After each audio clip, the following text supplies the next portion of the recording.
qui avaient peuplé la terre au début des temps avaient fait l'objet de plusieurs études. Leurs fossiles ont permis de connaître leur taille. Ainsi, parmi les plus grands animaux recensés, il y avait le dinosaure. Donc ces mastodontes-là, c'est la mastodonte, comme dirait Papa Bunti Madiangenda, un certain 12 janvier, à sa divinité, Tata Simon Kimangoukiangen. La mastodonte, qui atteignait une longueur de 20 mètres.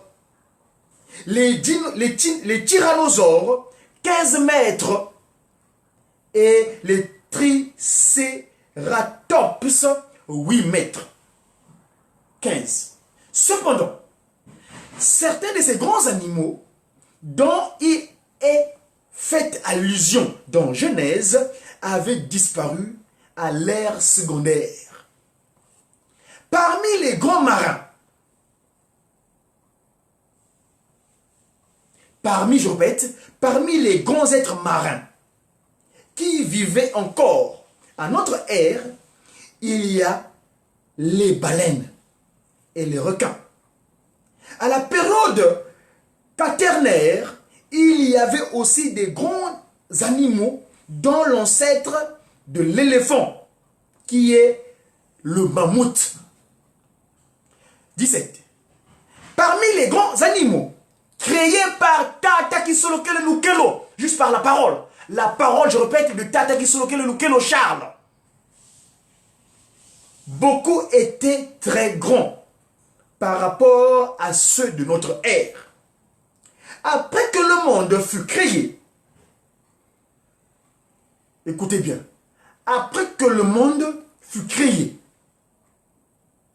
une créature de Tata Kisolokele Lukelo appelée Lucifer, l'ange de lumière, et ses collaborateurs, vaincus dans le ciel, furent précipités sur terre où ils s'installèrent avec la ferme décision de régner sur ce nouveau monde. Hein? Donc là, s'il vous plaît, je vous une parenthèse. Ngizulu ami, ngimbi, ngizulu ami, ngadiampemba, Shaitan. Ils sont venus sur terre dans des conditions inappropriées. Ngizu ami, ngizami, ngimbi, ngizulu ami. Une venue malencontreuse. Suivez.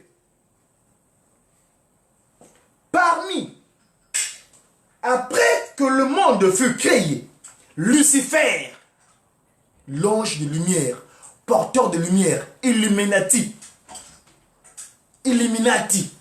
porteur de lumière, Paris, ville de lumière, Paris Isis, Nkadiampem. Je répète, verset 18. Après que le monde fut créé, Lucifer et ses anges, vaincus, c'est-à-dire ils ne trouvaient plus place. Ils n'avaient plus place en Kamba, les cieux, parce que celui-là c'est un Kamba. Il fut il fut mis hors d'état de nuire d'un Kamba, mis hors d'un Kamba, précipité, allez jusqu'à se réfugier jusqu'à Yanda là-bas. Nkadiampemba, le porteur paraît-il de lumière, Nkadiampemba, c'est comme s'il avait raison. Ngizulu Ambi, la mauvaise venue. Ngizulu Ambi, Nkadiampemba. Mais il est faible, parce que Paul, c'est faible. Paul veut dire faible. Continuons. Furent précipités sur terre, où ils s'installèrent avec la ferme décision de régner sur ce nouveau monde. Mais l'Éternel, Tata Kisolokele Lukelo, créateur de ce monde, sut les desseins de Lucifer.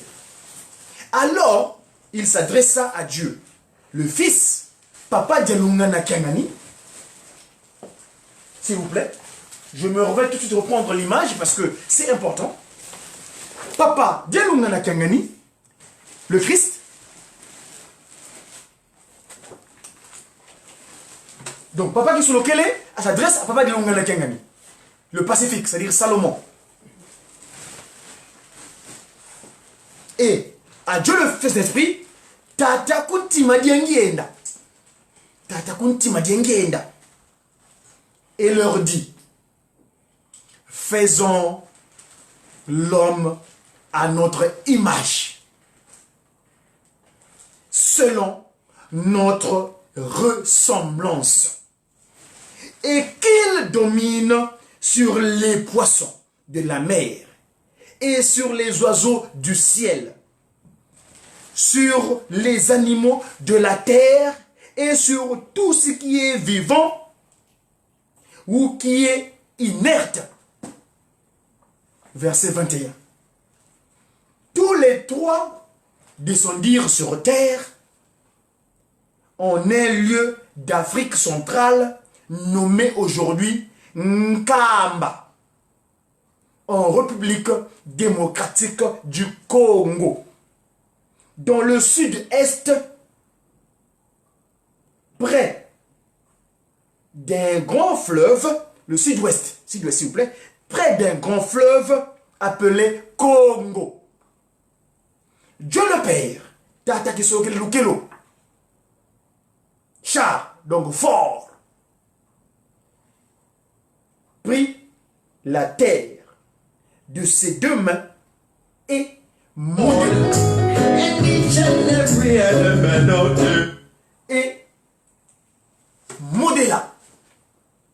Je répète, Dieu le Père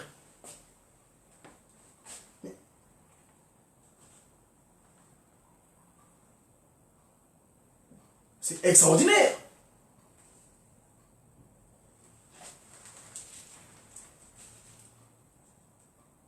Il y a des incidents spirituels, mes chers amis, mais on va les contrôler. Ils n'ont pas contrôle. C'est nous qui avons contrôle.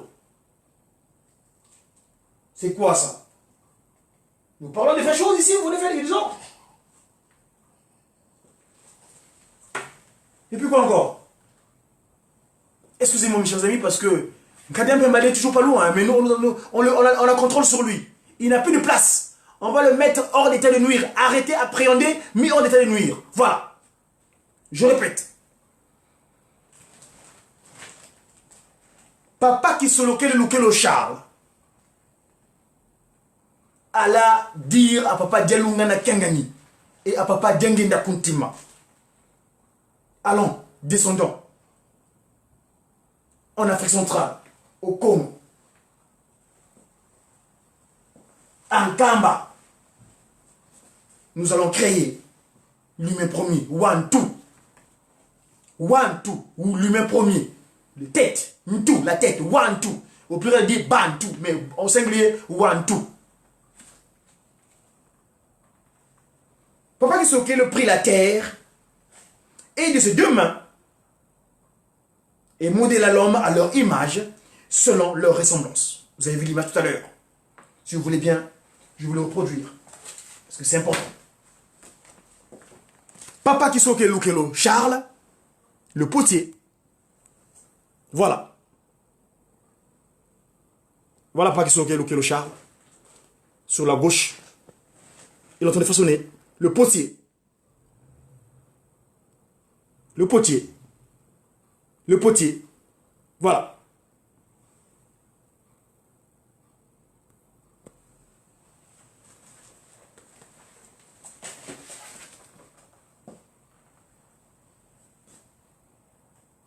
Pour symboliser leur présence sur terre.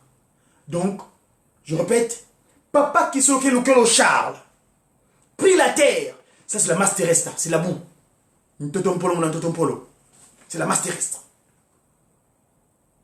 En un lieu d'Afrique centrale nommé aujourd'hui Nkamba, en République divinement Congo, RDK, dans le sud-est, sud-ouest s'il vous plaît, près d'un grand fleuve appelé Congo.